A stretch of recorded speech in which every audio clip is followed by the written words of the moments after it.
تازه د افغانستان د ملي امنیت پخوانی استازی رحمت الله نبیل طالبانو ته کوم اخطارونه ورکړي دي او کوم ګوند اعلان کړ څه یې ویلي دي ملګرو که تاسو هم غواړئ په پوره جزئیاتو پوه شئ ویډیو تر اخره وګورئ او زموږ چینل هم سبسکرایب کړئ سلام وخت مو بخیر رحمت الله نبیل یو نوی سیاسي ګوند اعلان کړ د افغانستان د ملي امنیت پخوانی رئیس رحمت الله نبیل د افغانستان د ازادۍ د ملي ګوند په نوم د یوه نوي سیاسي جریان د جوړېدو خبر ورکړی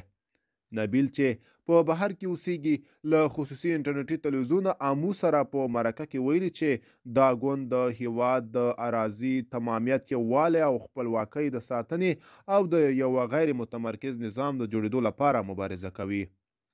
نبیل په یوه اعلامیه کې ویلي دا ګوند باور لري چې افغانستان د پرځېدو کورنیو خونړیو جګړو او د یوه بېساري ناورین پر پاڼ ولاړ دی او پر طالبانو یې هم غږ کړی چې له انحصار څخه لاس واخلي او د خلکو ارادې ته تسلیم شي